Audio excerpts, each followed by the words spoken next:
There's this term that people like to use in business, and they call it a lifestyle business. They'll say that certain businesses are lifestyle businesses because I guess they generate certain income, and that income enables the owner to have a certain lifestyle. I like to say that every business is a lifestyle business because you're making a decision when you start a business that you're going to live a certain way. You're going to focus on certain products or services. You're going to focus on a certain market. And inevitably, that impacts your lifestyle, the way you see the world, the issues you deal with. You are making a decision about your lifestyle, and if you have a family, your family's lifestyle. But not only is a business a lifestyle decision, every career is a lifestyle decision. And it really makes sense whether you're in a career working for someone or whether you are running your own business to decide what kind of business, if you will, you're going to have. Now, if you work for someone, you're still in business because your business is marketing yourself, being yourself, using yourself in service to others. And that's your business.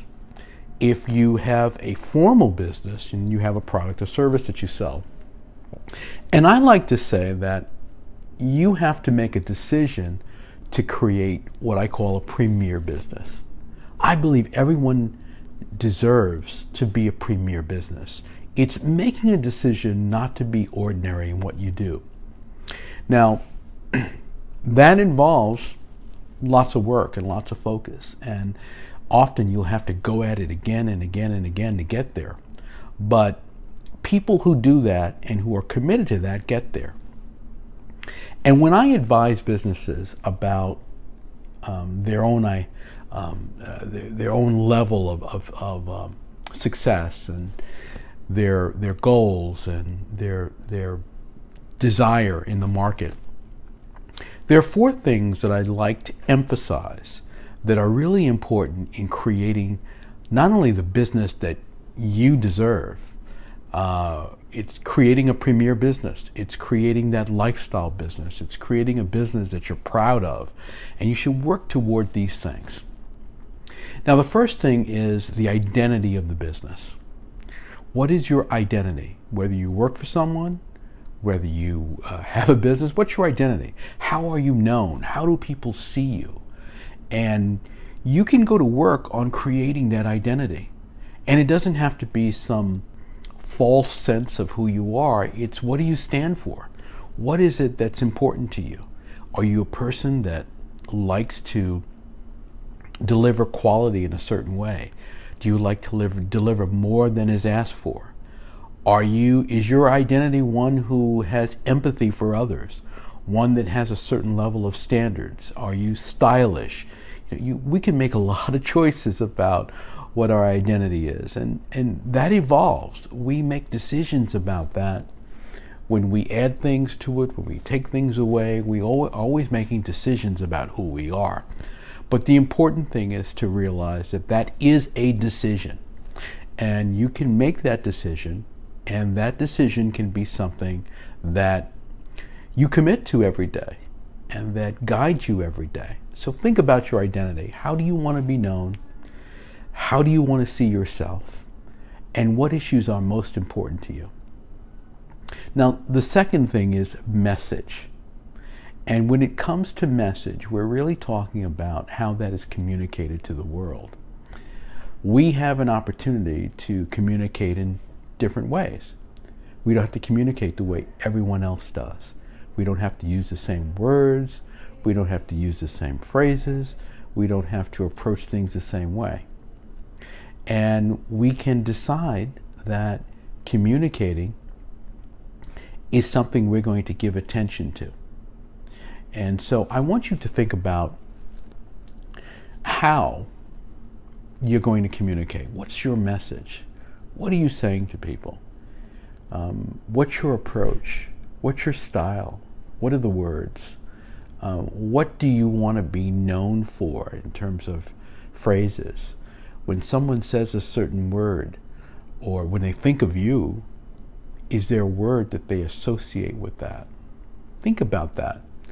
And think about how important whatever message is that you are sending when you communicate. So many people in their messaging, they pretty much message the same way.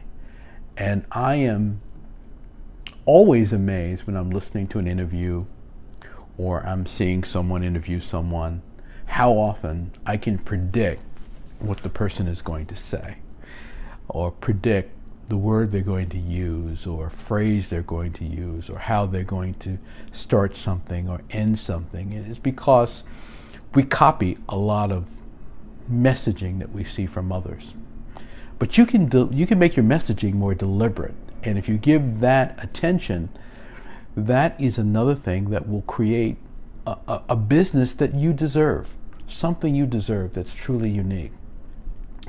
Now, the third aspect of this formula is experience. What kind of experiences do you create? I was telling someone recently that there used to be a clothing store, and you'd go into it, and the minute you walked in, they would give you a drink. You had a choice. You could have some kind of refreshing fruity beverage, or you could have an alcoholic drink if you wanted. They always had champagne flowing in this store. And they had a full-time pianist playing all the time while you were shopping. And they decided they wanted to create this atmosphere that was truly unique, that people wanted to come to whether they purchased something or not. And while people were there, it was just such an elegant, upscale, sophisticated atmosphere that the shoppers were more than willing to pay a premium to be in this environment. It just felt good to be there. You can decide the experience you want to create, from the way you answer the telephone, to the way you leave a voicemail message, to your correspondence, to the way your image looks, to the way you do an event, to the way you post on social media, the videos you shoot, whatever it is. You can decide what that experience is going to be. And again, this is about deciding. It's about looking at what you're doing and not defaulting to what everyone else does, or the approach that everyone else does, or the language that everyone else uses, but deciding what kind of experience you are going to create. That's up to you. Now, the final piece of this formula, this 4-step formula, is performance. And this is exciting because a business that you deserve should really perform at the right level. And often businesses that perform at the right level have developed metrics that are different than other businesses. They measure different things, they care about different things, they invest in different ways, and their performance is defined by their standards. If you're an individual, you're defining it by your lifestyle. If you're in a larger business, you're defining it by those metrics that are important to you.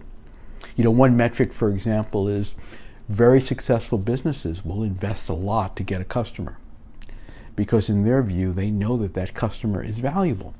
And so it doesn't matter to them to acquire customers at a loss or a significant investment, because they know that ultimately the lifetime value of that customer is going to be significant. So this is an example of performance and identifying what's important to you in terms of performance. Your business should perform, and so often we are so eager to get that revenue and generate profit and want our numbers to look a certain way, that we don't truly understand performance at a deeper level. Performance is more than those things that I just mentioned. Performance can be at many different levels. It could be how quickly you serve a client. It could be how quickly you respond to an email. It could be how you treat people who have been with you a long time. It could be how you recover as an organization. That could be performance. It could be how you stack up to your competition, but most importantly, it's how you stack up to your own standards. So in creating the business we deserve, in creating the career that we deserve, it's important to have some standards, some measurements, and to have some things that we use as guideposts to get there. What are those 4 things that I mentioned? Well, the first thing is your identity. How do you want to be known? And how will you define that? And how will you live up to that day to day? The second piece of that is your message. What kind of message are you sending out there to the marketplace? What kind of words are you using? What kind of language are you using? How are you communicating? And are you doing that consistently? Are you doing it effectively? Are you doing it in a profound way? Are you doing it with impact? And you can decide to do that. The third piece of this is experience. Giving those who work with you, who buy from you, who partner with you, who are affiliated with you, a great experience. And the fourth thing is performing. Defining what those numbers are, defining what those performance standards are, and making sure that you're always striving to get to new levels of performance. And you're measuring it. If you like this tip, give me a thumbs up. Let me know that you liked it. Share it with someone in your network. Make sure you subscribe to my channel. I have a lot more coming. I have a lot more here. And I'll see you next time.